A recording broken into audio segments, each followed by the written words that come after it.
Respectfully, Dr. Hill, he was not defending you. He was defending himself and Democrats. I want to make sure the record's very clear. Ranking Member Nunes was correct. He correctly noted in his opening that Republicans, not Democrats on this committee, were the first ones to raise the issue of he'll do anything you ask him to. Is that right? Yes, sir. What did President Trump say next? He said, good, what about Sweden? He said what? Sir, sorry, I need to look at back where we are in the middle of the conversation here. Where are we from the testimony?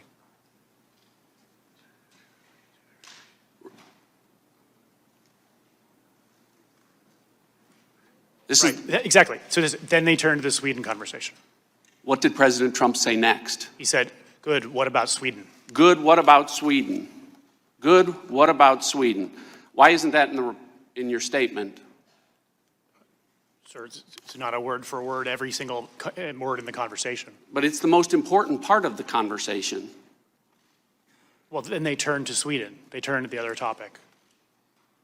Respectfully, Mr. Holmes, this impeachment inquiry is based on the call the day before where President Trump, as part of a bribery scheme, as part of an extortion scheme, as part of a quid pro quo, according to the Democrats, demanded investigations in exchange for either military aid or a White House meeting. And the next day, you were witness to President Trump receiving word that the bribery scheme was successful, the extortion scheme was successful. And his response, was, good? What about Sweden? Yes, sir. The Ukraine portion of that conversation was extremely brief. What was the first thing the president said on the call?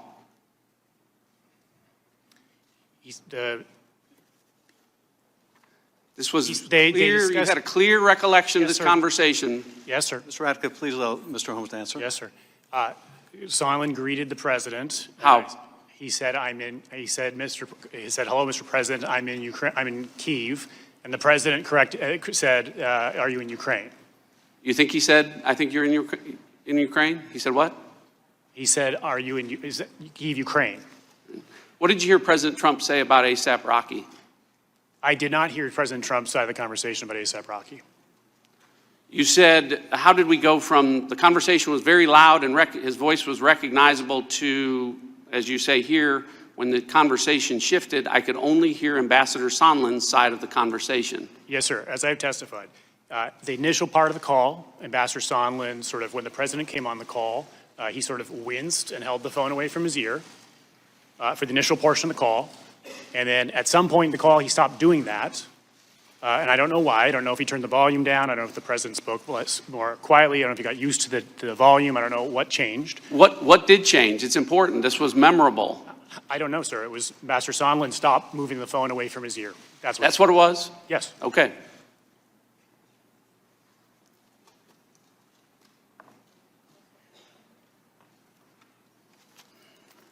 How did the conversation end? I only heard Ambassador Sondland's side of the conversation, sir. And at the end of the conversation, he was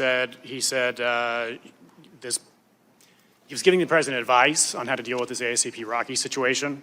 And he said, they should have released him on your word, and you can tell the Kardashians you tried. Okay. So to be clear, when President Trump received word that President Zelensky had agreed to the investigations, he said, good. What about Sweden? Yes. Okay. When exactly did Gordon Sondland ask President Zelensky about the investigations? I'm sorry, sir? When did he ask about the investigations? When did Gordon Sondland ask Zelensky about the investigations? Yeah. You asked in which meeting did he raise the investigations? Well, it was raised the day before on a call, and the next day, Gordon Sondland said the answer to that was he's going to do the investigation. So when did he ask about the investigations? My assumption is he did it in the closed-door meeting with Yermak. Well, I don't want to... Time of the gentleman has expired. I appreciate that, but I want to make sure the record's clear that yesterday Ambassador Sondland testified that the topic of conversations did not come up on that day. I yield back. Time of the gentleman has expired. Ms. Sewell, you're recognized. Thank you, Mr.